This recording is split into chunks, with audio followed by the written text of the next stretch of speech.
Okay, so today's the day that it'll actually probably take me a couple of days, but today I'm going to read The Well by Mildred Taylor. And this book has some of the same characters, only it goes back in time to 1910. So this story takes place in 1910, and in Roll of Thunder, Hear My Cry, the setting is 1933. So this is 23 years before Roll of Thunder, Hear My Cry. And this story, instead of being told by Cassie, it's narrated by David, her father, who at the time is 10. And the story really focuses on the relationship between the Wallaces and David and his brother Hammer, his 13-year-old brother Hammer. So we get to meet him. We've heard him mentioned a couple of times by Big Ma and Cassie when talking about who the land belongs to. But I'm just going to go ahead and start. It also includes a little bit of information regarding the Sims. And so not only the Wallaces, but the Sims as well. And remember that Charlie Sims just threw Cassie, grabbed her by the arm and threw her into the road in the last chapter that we read. So we're going to back it up to when David was a boy. Of course, it says, this book is dedicated to the memory of my beloved father, the storyteller, and to my mother, my sister, all my family, past and present, who have always been there for me, and to my beautiful, exquisite daughter, P. Lauren, who has enlightened my life. I like reading her dedication and her author's note. It says, when I was a child, my family always told stories about the past, stories about parents, grandparents, great grandparents, stories about aunts and uncles and cousins, neighbors and friends, stories about the young and the old, stories about themselves. They were stories that reached back into time, some even into slavery. Wherever the family gathered, in our northern home where I grew up, or in the south where I was born, stories were told. Some of the stories were humorous, some were tragic, but all taught me a history not then written in textbooks. They taught me a history about myself. Those stories my family shared with me, I have drawn upon to share with people around the world. They're the stories upon which all the Logan books have been based. The Well is another such story. It's a story told by David Logan about his boyhood. Those readers familiar with my other books about the Logan family, Roll of Thunder, Hear My Cry, Let the Circle Be Unbroken, The Road to Memphis, and others will recognize David as the father of Cassie, Stacy, Christopher John, and Little Man. Just as my father and other members of my family passed on family history through the stories, so does David. It is David's story, but in telling it, it becomes Cassie's and her brother's too. It becomes part of the Logan family saga. Mildred D. Taylor.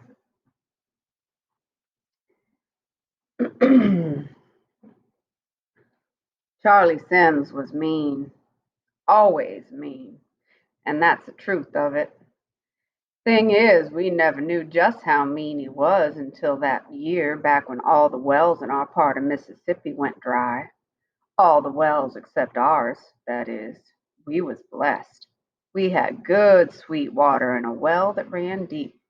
Most folks said our land must have been sitting on an underground lake, if there is such a thing.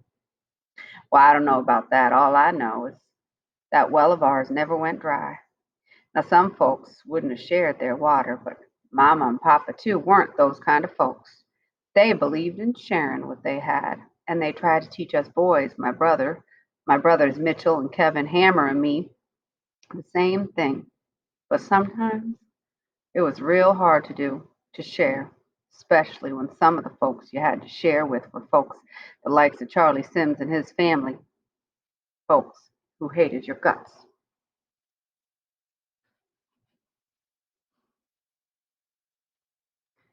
Our two families, the Logans and the Simses, had never much gotten along. What with the Simses living less than a mile or so from us, that 40-acre spot of land they tenant farmed, and we sitting on our own 200 acres. This was before the second 200 acres was purchased.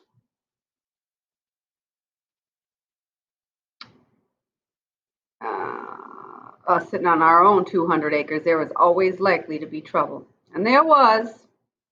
Now, this was back before my papa went and bought that second 200 acres. But still, that 200 acres we had then, that was a lot. And the Simpsons didn't like it that we had when they didn't. They didn't like it one bit. That was part of the trouble between us. Other part of the trouble was that we were colored, they were white. Fact of the matter was, we ain't never had much use for the Simses, and they ain't never really had any use for us.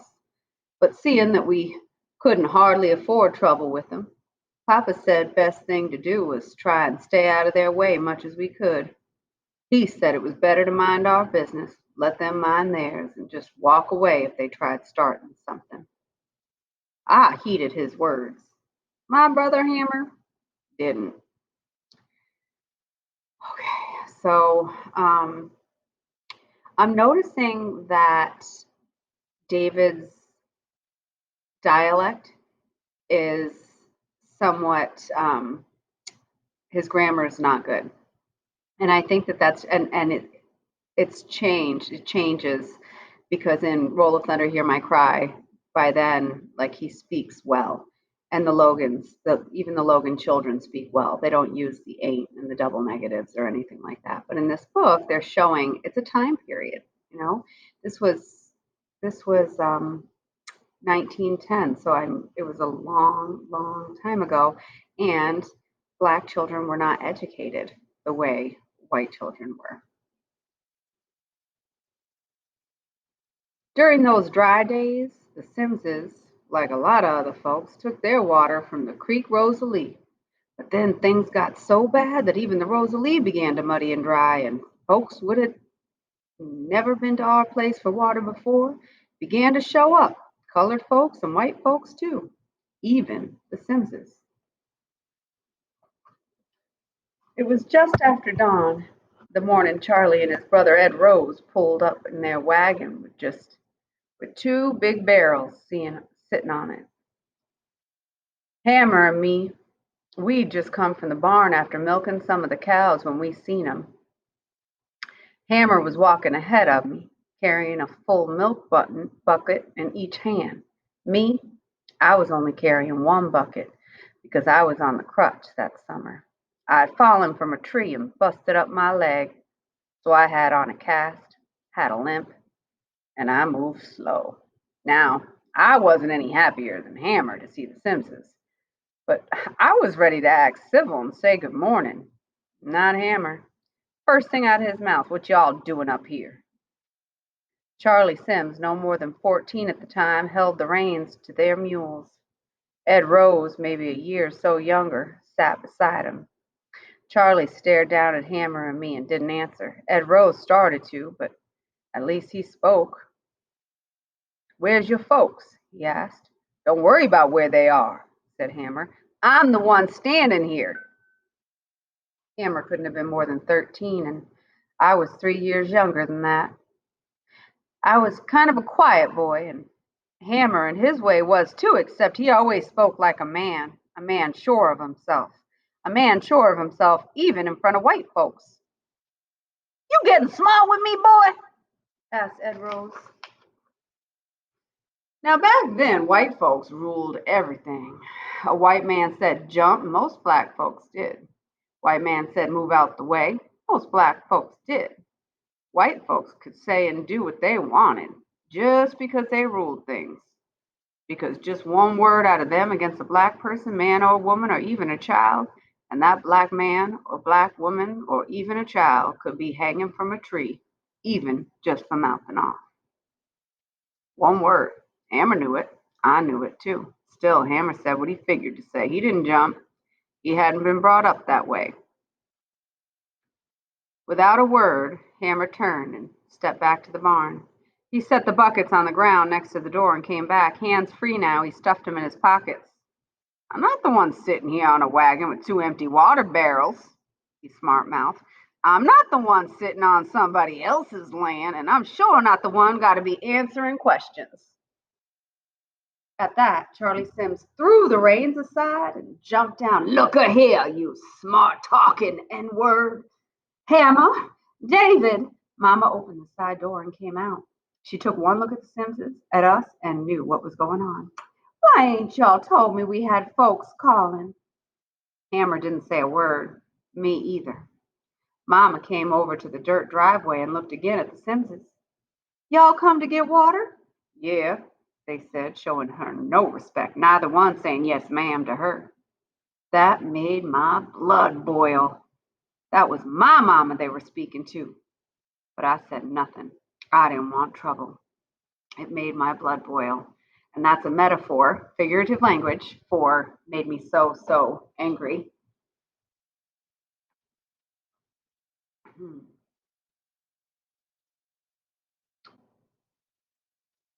Mama nodded toward the well.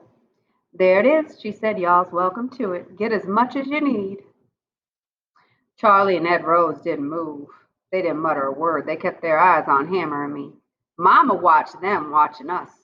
You boys, David and Hammer, y'all come with me, she said. Breakfast about ready. Hammer, get them buckets and come on into the house.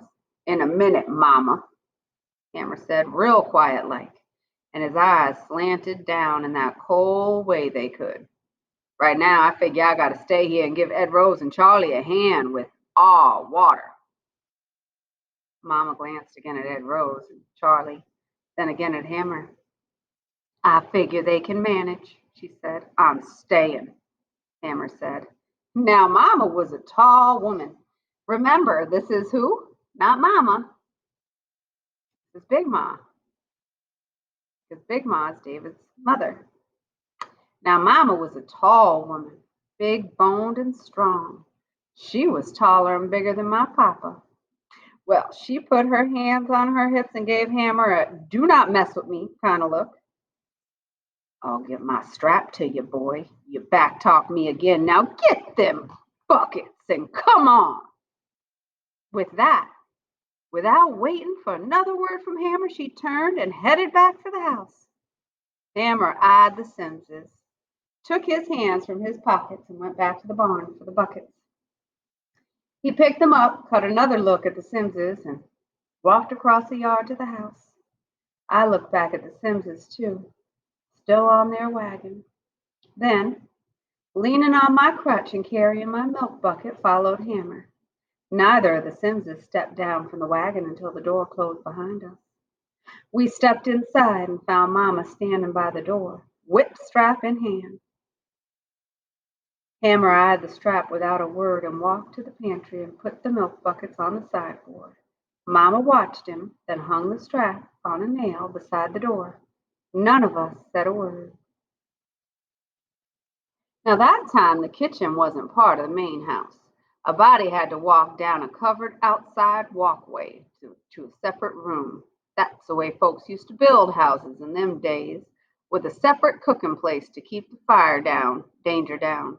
Well, my grandma Rachel and my Aunt Callie, that was Mama's sister, had been down at the kitchen cooking, and they come in just about then, bringing in the breakfast food, pot of steaming butter grits, long pan of hot biscuits, sausages and bacon, eggs and pear preserves.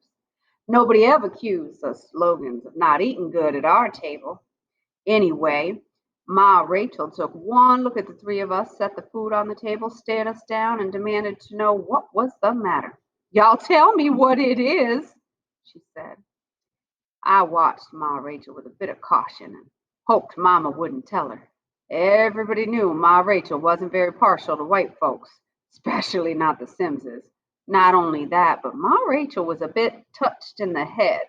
Everybody knew that, too. Touched in the head is also figurative language. It's a metaphor for a bit crazy.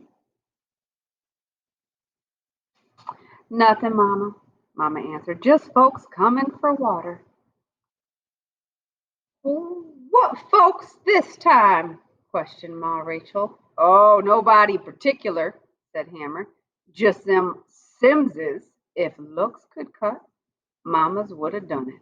She cut a look at Hammer and then said to Ma, now don't go upsetting yourself. They just come for water. They'll be gone in a minute.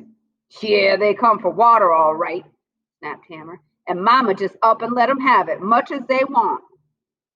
I cut Hammer a look myself, wishing he'd watch his mouth because I knew Mama wasn't going to let him get away with smarting off. Like always, being Hammer, he paid no attention.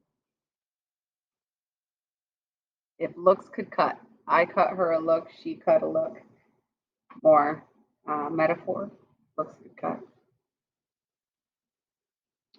Mama turned to him, and I was kind of surprised when all she did was talk to him. Now God done Now God done blessed us with that water, son. And long as I'm here, what we have been blessed with, we're going to share long as other folks are in need. Ma Rachel walked over to the window and looked out at the well. I moved right behind her, keeping my eyes on her. She put her hands on her hips and shook her head. Other folks don't mean the Simses. You too generous, girl. First they comes and takes our water. Next thing you know, they be coming to take the land. You too free with what God done gave you, Caroline. Way too free. That may be, but long as I got breath in my body and that water's in the ground, I'm gonna give it. Ma Rachel turned. Not long as I live, she said, and all of a sudden lunged for the shotgun over the door. I let go of my crutch and laid hold of the shotgun too and tried to wrestle it from her. Nah, Ma Rachel, I shouted, nah. Oh, Lordy, cried Aunt Caroline as she and Mama rushed over. Oh, Lordy, Aunt Callie said again, just as Mama snatched the shotgun from both Ma Rachel and me. Ain't gonna be no shooting, Mama said, not a rise of anger in her voice. Ain't gonna be no shooting. I ain't wanting them white folks on this land, Ma Rachel cried. They come on this land, I'm going to find me another place to go. You hear me, Caroline? I'm going to find another place to go. Mama sighed and placed the shotgun back over the door. Then she put her arm around her Mama. Ma Rachel was a small woman, and standing there with Mama's arms around her, it looked almost as if she was a child. After a bit, my grandma pulled away from Mama and sat down in the rocker by the window. They done took my name, she groaned.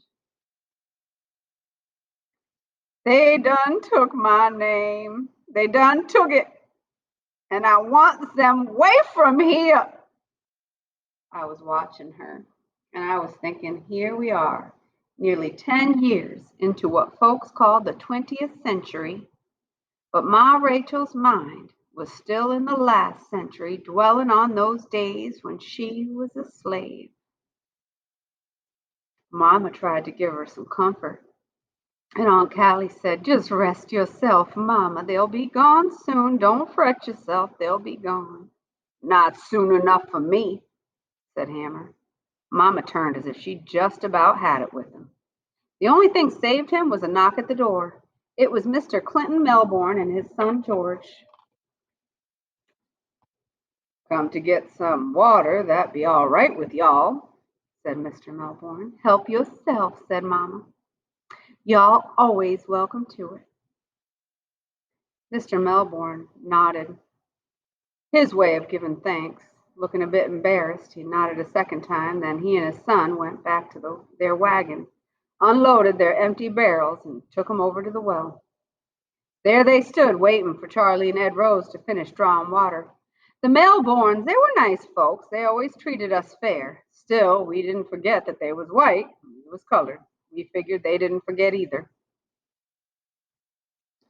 Ma Rachel stared out the window at the Melbournes and the Simses and shook her head.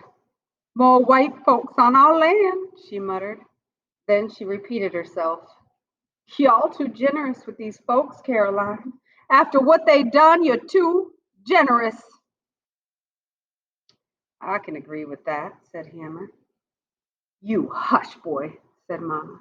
You and David, y'all go on and get washed up for breakfast. Go on now. Hammer scowled, but he obeyed. He went to the back porch and I followed. We found our cousin Halton already there, washing off morning sweat after working in the fields. Halton was Aunt Callie's boy, and he was staying with us now. Halton was near grown, about the same age as my oldest brother Mitchell, and he had himself a sturdy build like a boxer. He grinned at us. Halton always seemed to be grinning. He was just one of those folks, naturally had a sunshiny way about him. Nothing much ever seemed to bother him.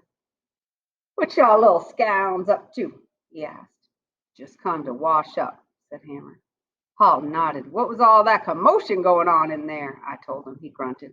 Them Simmses ain't never been nothing but trouble, y'all little scounds. Stay clear of 'em. Easier said than done, said Hammer. Well, y'all do it anyway, said Halton. Then he grinned his big wide grin again. Enough of them, he said, and threw out his wash water. Y'all get yourselves washed up and hurry about it. I'm past ready to eat. He locked his great arms around the back of each of our necks, gave a friendly squeeze, and laughed, then let us go and went into the house. Brother, you aiming for a whipping? I asked Hammer as soon as Halton was inside. You keep messing with Mama, you sure gonna get one. Hammer took up the soap Mama had made, dipped water from a bucket, and poured it into the washpan, and lathered up. Well, I said, I wanted an answer. Hammer finished his washing and rinsed off his hands before he answered. Whip'd be well worth it. I could run them Simmses away from here. Can't do it, I said. They white, we colored. Running them off would mean trouble, and you know what Papa says. You gotta weigh what kind of trouble you take on. Seems to me sharing water, when we got plenty, ain't good enough reason for trouble. Maybe you think not, said Hammer. Me, I agree with Ma Rachel. White folks, especially them Simmses, got no business on our land. I was quiet a moment, then spoke low. You know Ma Rachel kind of touched in the head, especially when it comes to white folks. And I expect maybe I am too. They got no business here. He walked down to the end of the porch and stood there staring out. I washed my hands and watched him. As I dried my hands on the porch towel, he turned and came back. They gone? I asked. He nodded. Nice of him to thank us, wasn't it? He met my eyes, opened the back door, and went inside. I didn't follow him this time. Instead, I hobbled on my crutch to the end of the porch. The Melbournes were now drawing water from the well. Like Hammer said, the Simmses were gone, but I knew that as long as this dry spell lasted, they'd be back. Knowing that, I looked up at the sky and prayed for rain. Lots of it. I prayed it would rain so folks wouldn't have to be coming to our well. I prayed it would rain so the Simmses wouldn't have to come here again. Because I figured they did come, sooner or later, there was going to be trouble. Breakfast that morning was kind of quiet. Hammer was in a mood, so was Ma Rachel. I ain't had much to say myself. Aunt Callie had gone home, but Alton was at the table, and it was him and Mama who done most of the talking. Papa and Mitchell and Kevin, they usually done a great bit of talking at the table. Great part of the laughing, too, but they were away now doing lumbering along the Natchez Trace. They'd been gone for more than a month. The last couple of years, they've been going away to do lumbering work to get money for taxes and for some things that Papa and Mama wanted our family to have, including more land. Now, remember, this is Paul Edward. This is Big Ma's husband. Since they'd been away, not only had Halton been staying with us to help out, but Aunt Callie had been spending a lot more of her time there, too. Now, Aunt Callie and her husband, my Uncle Lawrence, and their children lived on our place, but they had their own house, their own fields on the other side of the woods. Most days, Aunt Callie was at our house anyway, a couple of times a day to see about Ma Rachel and visit with her Mama. But with Papa, Kevin, and Mitchell gone, she was visiting even more. She and Halton and Uncle Lawrence called themselves keeping watch on us. That was all well and good, having them keep watch, but as far as I was concerned, Papa and my brothers had been gone much too long, lumbering on that Natchez trace. I was missing them, and I knew Hammer was too. I figured it was high time they came back. Mama kept saying any day now they'd be home, and they'd stay a while when they came home too. They'd stay and watch out for us themselves and help us out with the farm work. Soon, she said, soon. But she'd been saying that for more than a week, and I don't even think she really knew when they would finally come walking up the road. So it does seem a lot like Roll of Thunder, Hear My Cry, right? With Papa gone to the railroad, and Paul Edward was gone lumbering. So doing something with trees and such. Looking for a bookmark. I'm going to stop there. Um, David's character reminds me a lot of Stacy's character, just in the way he's careful and um, intelligent about how to behave, and keeping trouble low. Hammer sounds like is a whole nother story. If we start filling out character inference chart on Hammer, we probably have a lot to say already. Okay, well, all done. Until next time.